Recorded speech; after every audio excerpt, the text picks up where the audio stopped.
The ground told the story before she could find the words for it. She had come out before first light, the way she always did now, boots pulled on in the dark, shawl wrapped twice around her shoulders, against the cold that had moved into the Laramie River Valley with the seriousness of a deed recorded and filed. The sky was the particular gray of an October morning that has not yet decided whether it intends to be beautiful or brutal. The creek along the eastern edge of the claim ran low and quiet. The pole barn stood solid behind her. And there they were, 47 of them, standing in the pasture in the early dimness, the way cattle do not typically stand, not scattered, not drifted to the fence line, not nosed into the hay she had pitched the evening before. They were together, still together, thick-necked and deep-chested and crooked-horned, every one of them, those awful tangled horns catching the first gray light and making the herd look, as her nearest neighbor had once loudly declared, like something God had put together on a difficult afternoon. She gripped the top rail of the fence and looked past them, at the ground. The tracks were there. Anyone who knew what they were looking at would have seen them immediately. The long oval impressions pressed into the frost-softened earth along the far fence line, circling, backtracking, circling again. 11 wolves leave a particular kind of restlessness in the ground when they have paced a boundary and found it closed to them, when they have tested a thing and turned away. She knew what she was looking at. She had been waiting 3 nights for it. The herd moved slightly, as a whole, a slow shifting, like water settling, and for a moment she could see the center of the formation, where the youngest animals stood unhurt and calm. The big one she thought of simply as hers, the largest cow, the one whose right horn curved down nearly to her jaw and whose left horn swept wide like a broken compass needle. That one stood at the outer edge, as she had done on each of the 2 nights before this, facing outward into the valley dark. Not a single animal lost.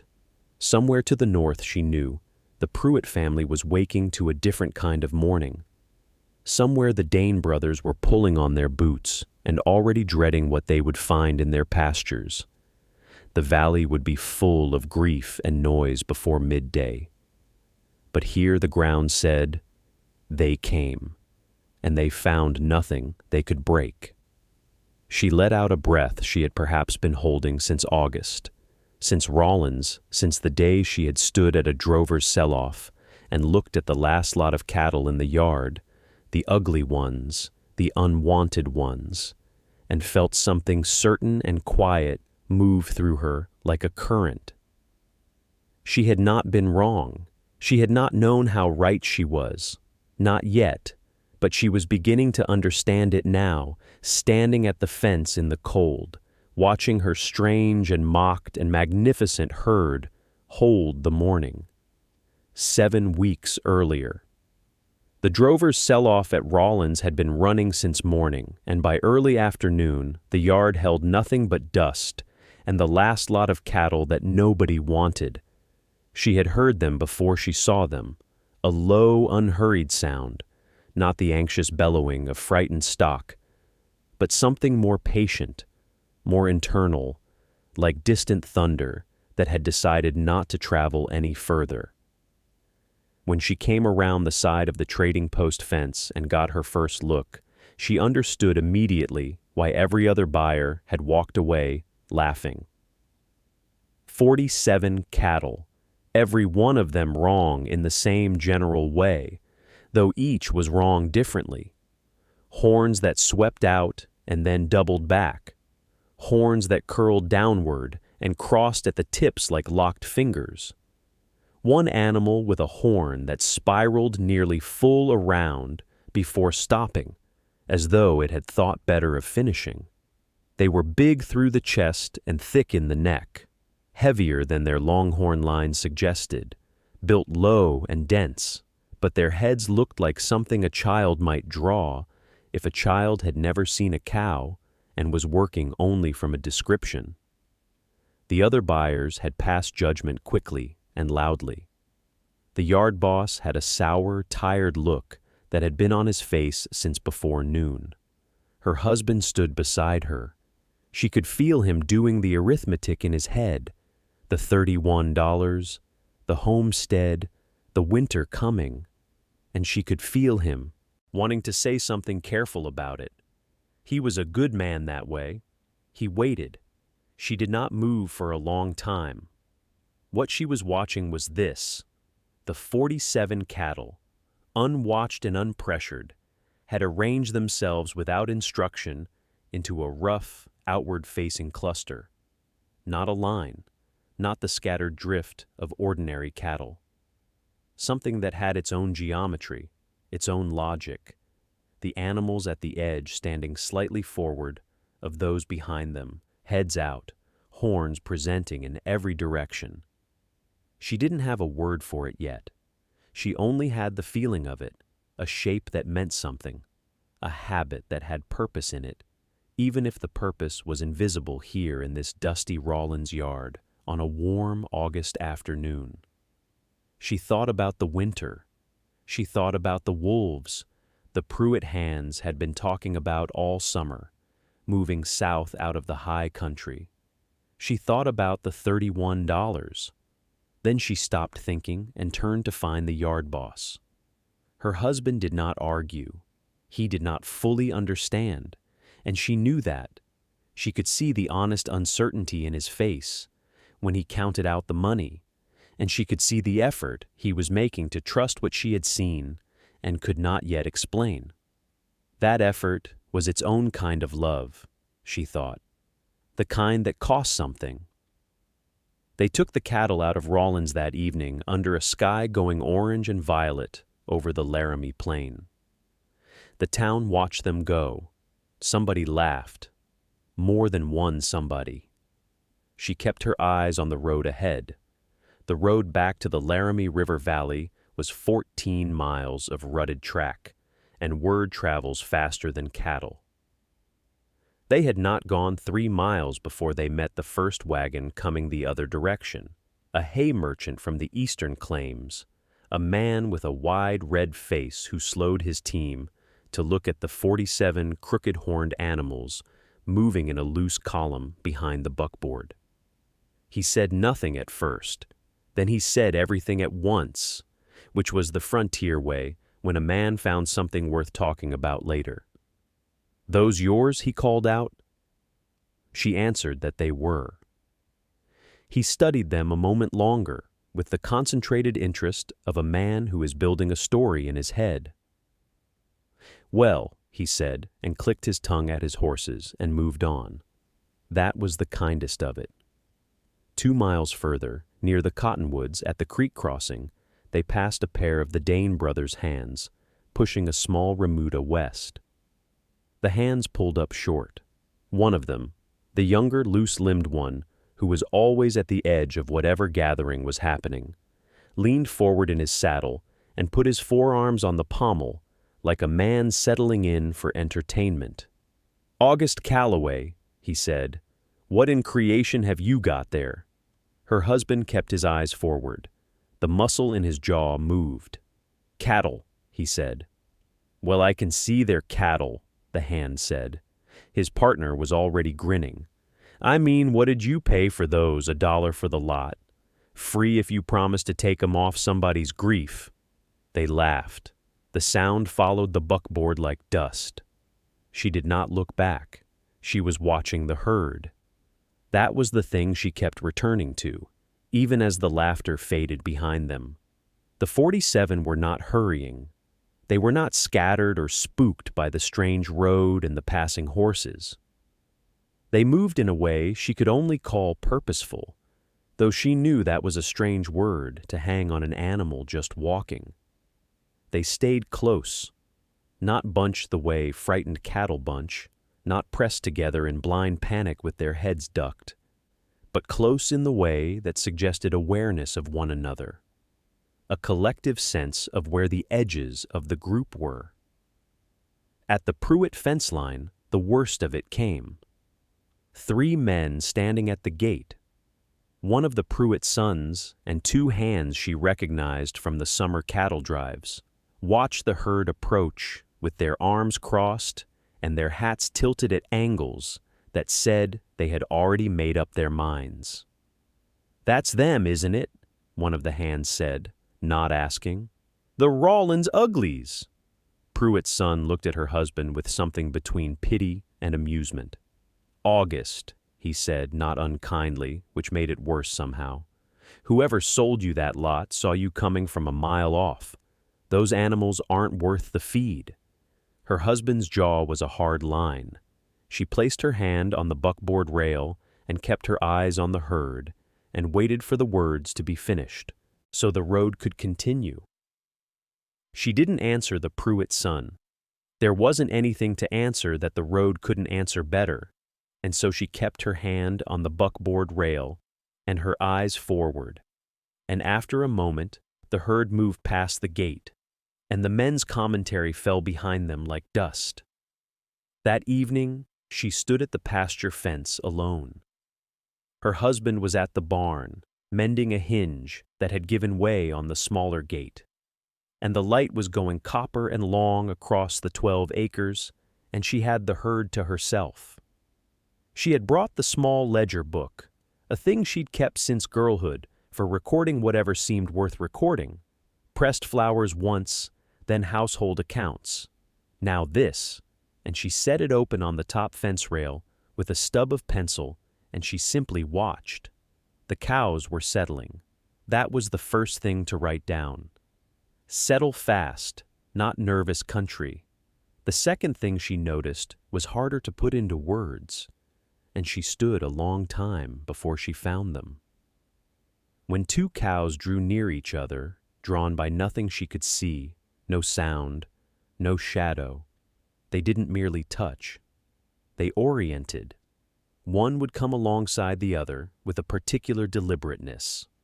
Flank finding flank, and the pair of them would hold that arrangement as though something in their bodies understood geometry. She wrote, "Press flank to flank, when uneasy, not random, purposeful." The largest cow was easy to find in any light because of the horn. The left one dropped in a great outward curl that swung almost to her jaw. Not broken, not injured, just grown that way. A slow spiral that had gone its own direction entirely. She was heavy through the chest, thick in the neck, and she moved through the herd the way a certain kind of woman moves through a crowded room, without urgency, without apology, aware of everything. She named her that first evening, Old Bent, not a sentimental name, a true one. What Old Bent did was this. When any cluster formed, she moved to the outside of it, not away, outside. There was a difference. She didn't leave the group. She positioned herself at its edge, facing outward, the great curling horn presented toward whatever the open was. The other cows seemed to expect it. They didn't startle when she moved past them to take that position. They adjusted. She wrote that down 3 separate ways, trying to get it exact, because exactness felt important, even though she couldn't yet have said why. Old Bent always takes the outside edge, not fleeing, facing. She stayed at the fence until the light was nearly gone, and the herd was just shapes, and the shapes were just breathing. Her husband called from the barn. She closed the ledger and tucked it under her arm for the walk to the root cellar, where she kept it on the second shelf, wrapped in oilcloth against the damp. The herd bedded down in a loose ring, Old Bent on the outside, facing the dark. The Pruitt Ranch sat at the north end of the valley, where the land leveled off and the grass grew thicker, and every September the Pruitts threw open their barn for a harvest gathering that the whole valley attended out of habit and something close to obligation. Tables went up on sawhorses. Pies came wrapped in flour sacks. The men stood near the fence line and talked about prices and weather and grass conditions. And the women moved between the tables and the fire and each other with the quick practiced efficiency of people who didn't get to talk often enough and intended to make the most of it. She went with a dried apple cake wrapped in cloth, and her best wool shawl, and her husband beside her, and for a while the evening was easy enough. She helped lay out the tables. She listened to the widow Holt describe a particularly stubborn ewe. She watched the Ferris children chase each other between the fence posts until their mother caught the youngest and set him firmly on a stump. Then one of the Dane brothers said it, loud enough, to the cluster of men near the fence where her husband was standing, but loud enough for everyone. He said he'd heard about the lot they bought at Rawlins, the coal lot, the ones nobody else would touch, and he laughed, and the way he told it made the others laugh too. The twisted horns, the price, the way the drovers had practically begged someone to take them. The Pruitt men laughed. The other homesteader, Ferris, laughed a little too, the way men sometimes do when they aren't. Sure they should, but don't want to be left out of it. She was standing near the table with two women, and she heard all of it. She turned, she looked at her husband. His jaw was set, and he was staring at the fence post directly in front of him, the way a man stares at something when he is deciding whether to say a thing or hold it. She looked at the Dane brother who had told the story, and she smiled, not a small, apologetic smile, not a tight, controlled one, a full, genuine, unhurried smile, the kind that means I am not afraid of this. She held it for a moment, then turned back to the table and handed one of the women a serving spoon. She didn't say a word, but she felt it, the slight shift in the air. The way the laughter thinned just a little, uncertain what to do with a woman who wouldn't be diminished. On the ride home, the wagon moved slowly under a sky full of cold stars. Her husband drove. He was quiet for a long time. Then he said, without looking at her, "What is it you've seen in them that I haven't?" Not quite a question, more like a door cracked open. She thought about the ledger, about the second shelf, about old Bent taking the outside edge, facing the dark. "I'll show you," she said. She showed him. Not all at once. The frontier doesn't reward grand revelations, only patient ones.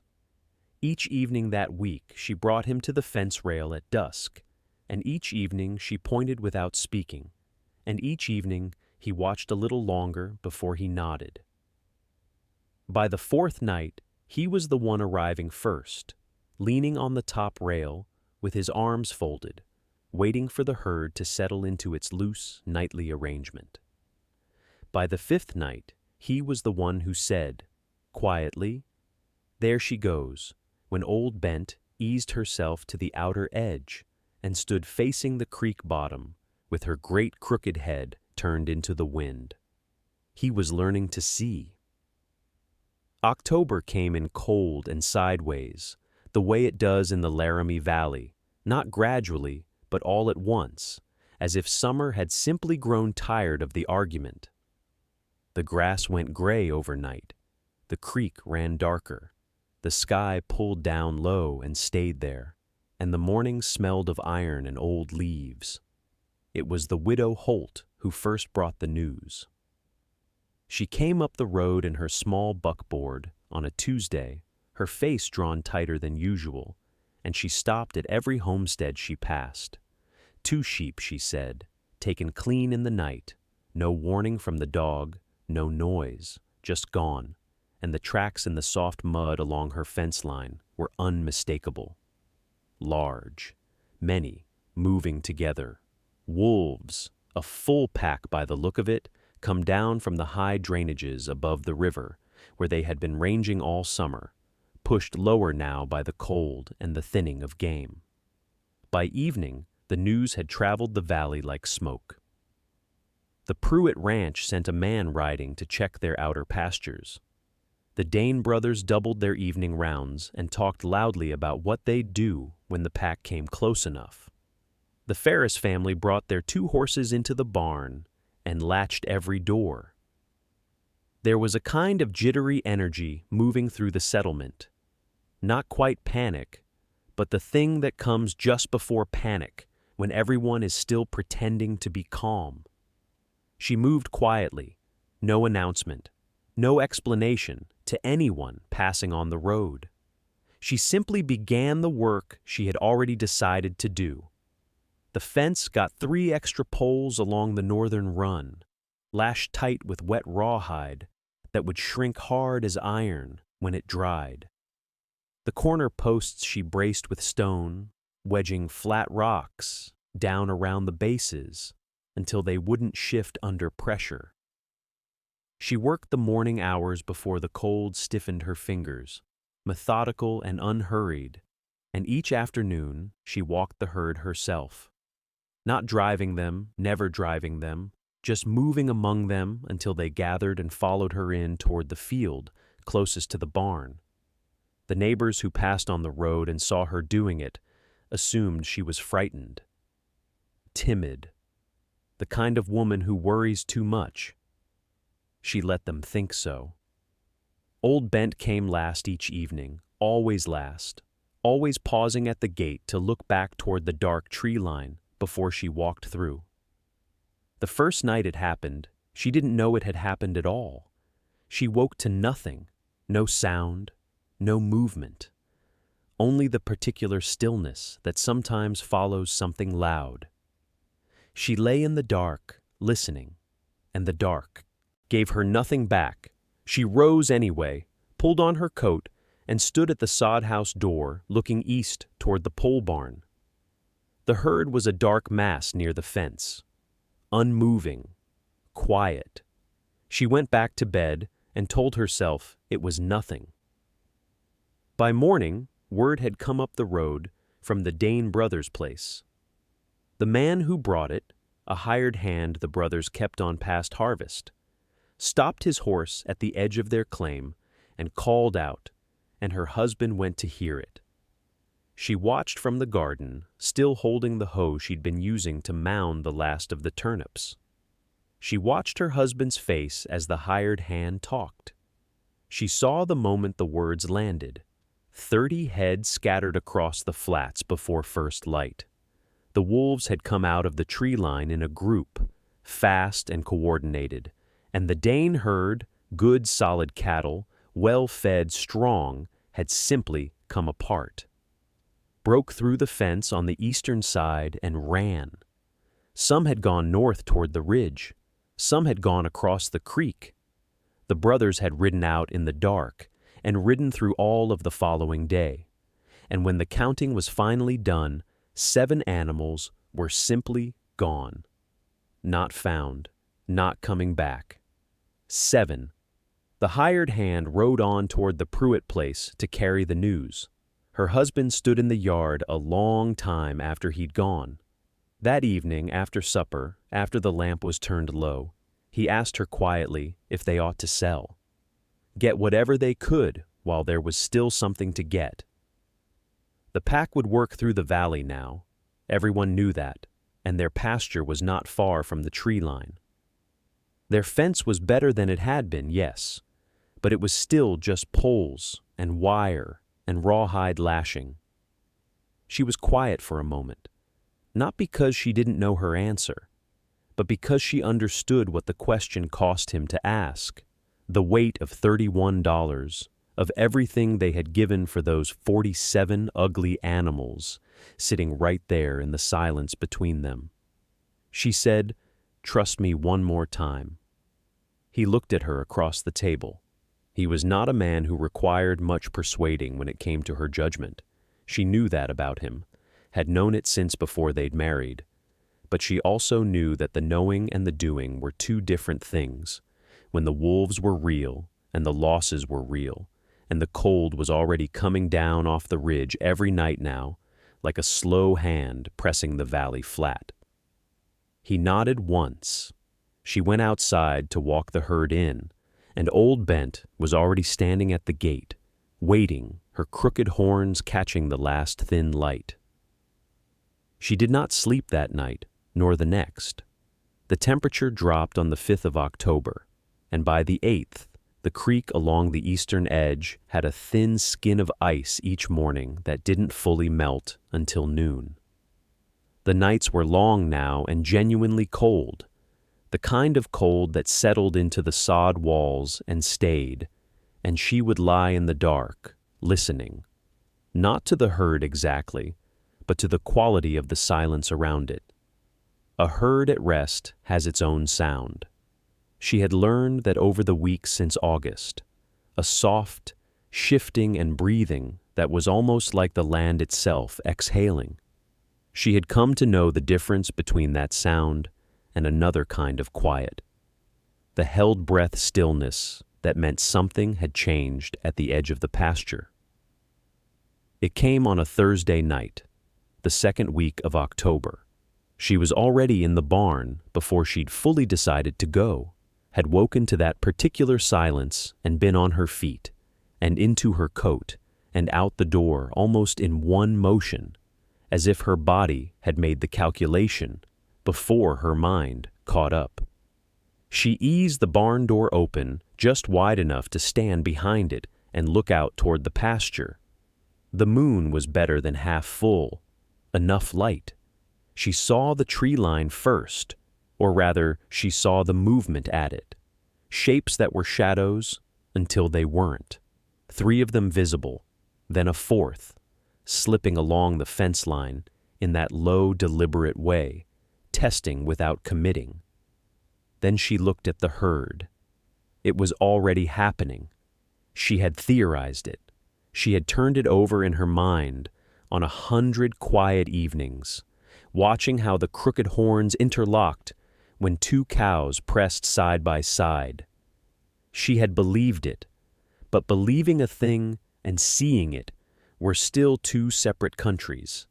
And standing in the crack of the barn door, her breath held without meaning to hold it, she crossed the distance. Between them, the big one, the lead cow, had turned first.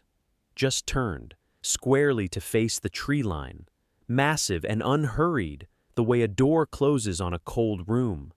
And then the others had followed, not in a panic, not in a stampede, but in something slow and almost deliberate, a rotation, a closing inward, flank pressing to flank, until the horns, all those wrong, twisted, crooked horns that made every other rancher in the territory look away in contempt, began to catch and lock and braid together into something that looked less like a cattle herd and more like a single enormous creature made of bone and muscle and stubbornness. The calves were in the center. She could not see them, but she knew. The wolves paced. One moved close to the fence, pulled back.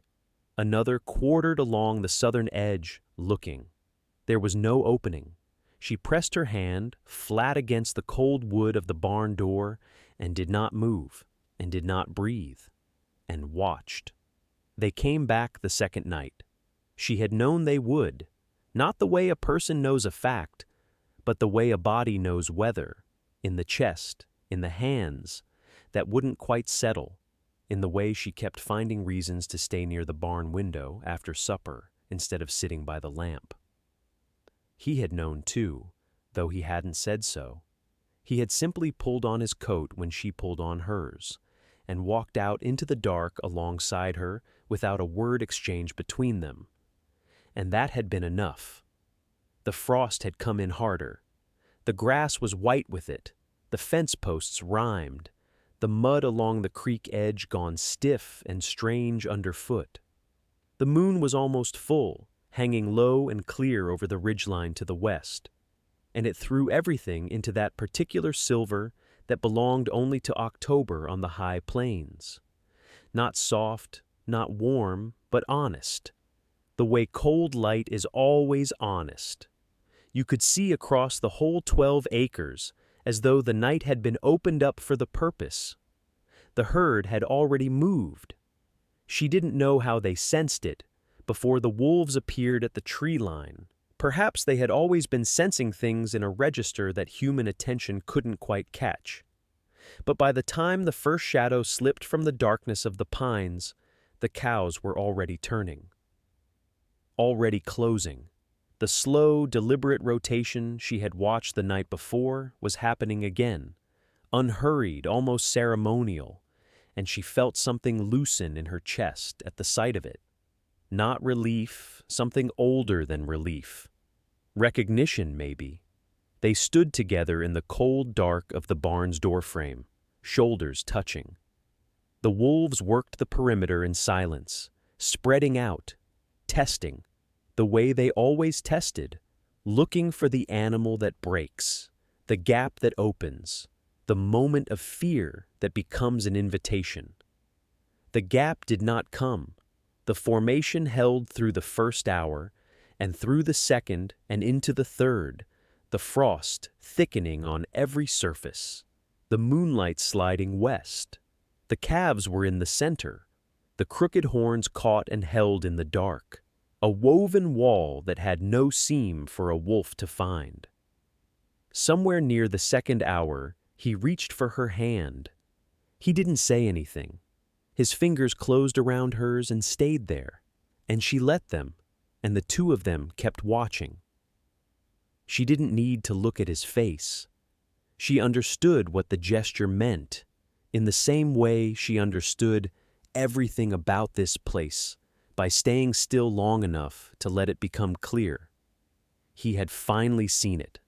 Not ugly cattle, not a bad investment, not an embarrassment, not the punchline the valley had been laughing at since August. Something shaped by hard years, into a form that only looked like a flaw until the darkness came. She held his hand and watched her herd hold the line. The second night passed the same way. Then the third came down, cold and clear and mean, the kind of night that has teeth in it, and the wolves came with it. They were bolder now. She felt it before she saw them, the way the herd shifted its weight, the low sound that moved through all 47 animals at once like a current in water. And then the dark tree line gave up its shapes, and there they were. 11 shadows bleeding out of the pines, moving with a patience that had turned into something closer to urgency. 7 weeks of raiding had fed them and emboldened them, and tonight they spread wide, wider than before, pressing against 2 points of the ring at once. She watched from the fence. He stood beside her, not speaking. The wolves knew the shape of the formation by now. They had studied it 2 nights running, and tonight they were testing the geometry of it. One group pressing at the northeast quarter, 3 more worrying at the southwest, the rest circling in slow, continuous orbit, looking for the place where the horns did not meet, looking for the animal that had grown tired or cold or afraid. It was not there.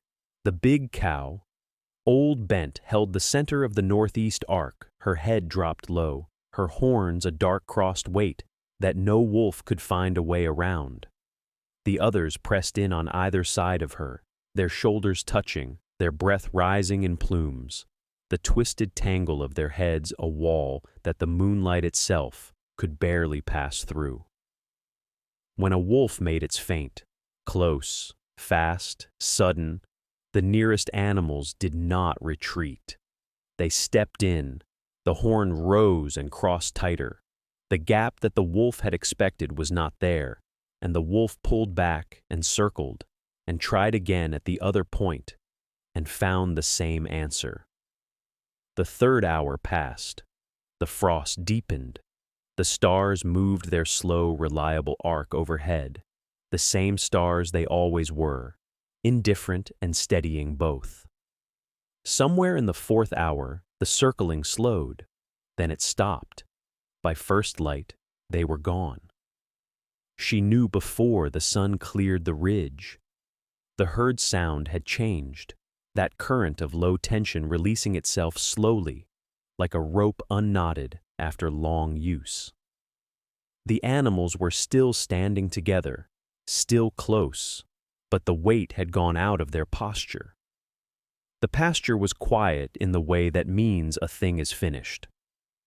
She climbed the fence without saying a word and walked out into the frost-white grass, her boots leaving dark prints behind her.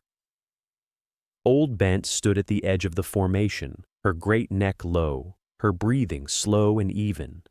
She put her hand on the broad, warm slope of that neck, and the sun came over the eastern ridge and laid its light across the valley floor, and nothing in it moved except the steam of 47 animals breathing. The news moved through the valley the way bad news always does, faster than it ought to, carried on the cold air before anyone had thought to send it. By mid-morning, the first wagon came down the Calloway track, the Ferris family. The husband stepped down slowly, his hat already in his hands, before his boots found the ground. His wife stood in the wagon bed, holding the youngest child, and her face had that particular look of someone who had spent the night outdoors in October, chasing livestock through creek-bottom brush. They'd lost one cow outright. The other had come back on its own at dawn, trembling, having found the water too cold and the dark too long. The children were quiet, in a way children only get quiet when they've watched their parents frightened. August came out from the barn and stood beside her, and neither of them said much. There was nothing much to say. She showed them the pasture. All 47 stood in the thin morning light, their breath rising in small clouds, their crooked horns catching the low sun at every odd angle, ugly and present and whole.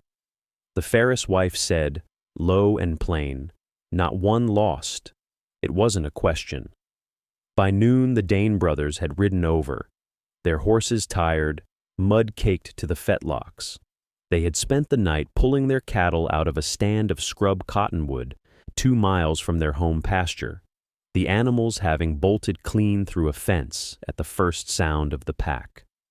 They lost no cattle to the wolves themselves, but 2 steers had broken legs in the panic, and a third hadn't been found yet. They stood at the fence and looked at the 47 for a long time without speaking. The Pruitt reckoning came last and cost the most. 11 animals. 11 head from the largest, most prosperous herd in the valley, scattered across 3 square miles in the black of night, found 1 and 2 at a time over the following week of exhausted searching.